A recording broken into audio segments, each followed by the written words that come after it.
Hello, I'm Pam Carruthers of HealingStars.com.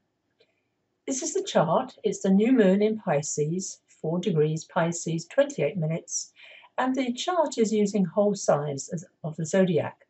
Now, the actual new moon is at 15:31 GMT. The last sign of the zodiac is magenta as a colour, which apparently is now being seen in rainbows. So there's a sense of completion as Pisces for the last month before we move into the spring equinox, which is Aries. Now we currently have Mercury. Here's Mercury at 9 degrees. Mercury is currently retrograde.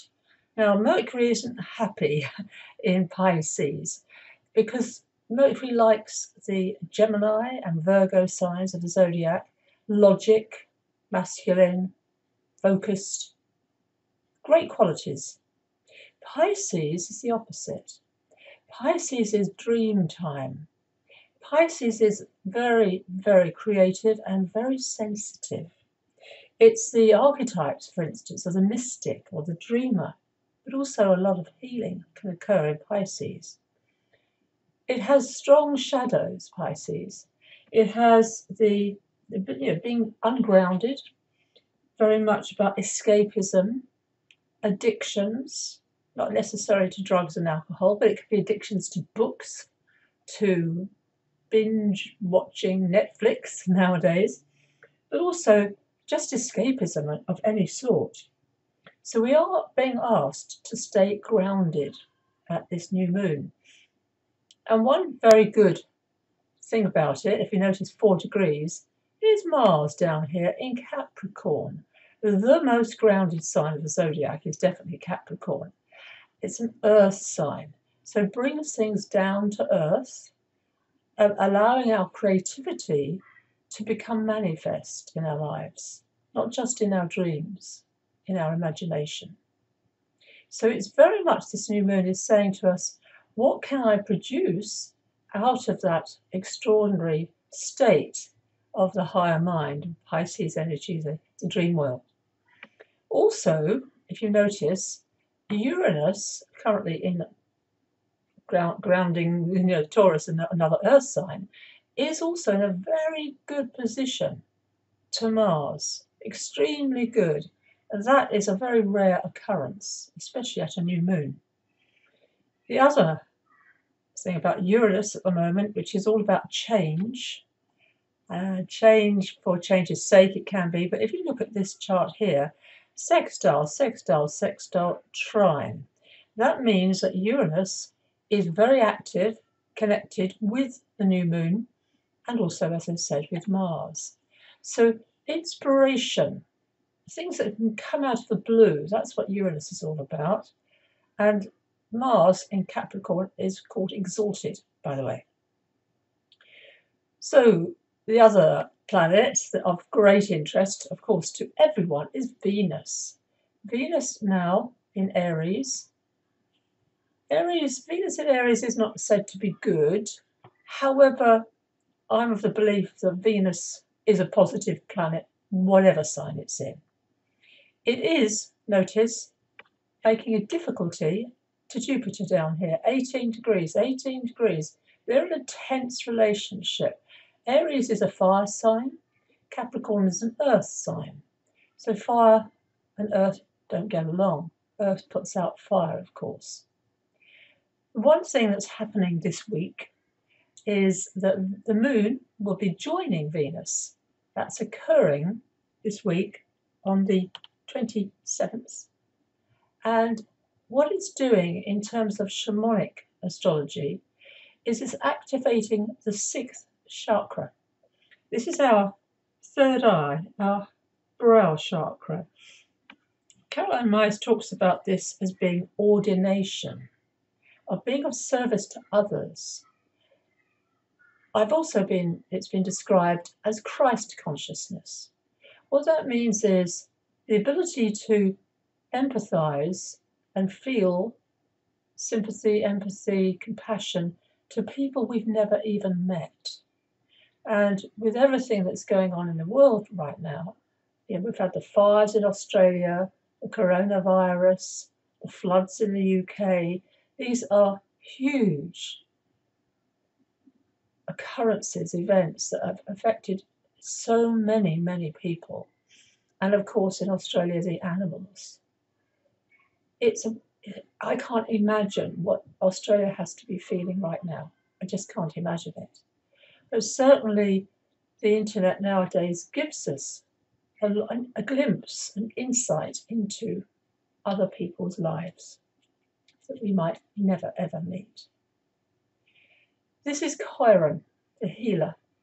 Also, notice 3 degrees Aries, that energy is also an intense aspect to Mars.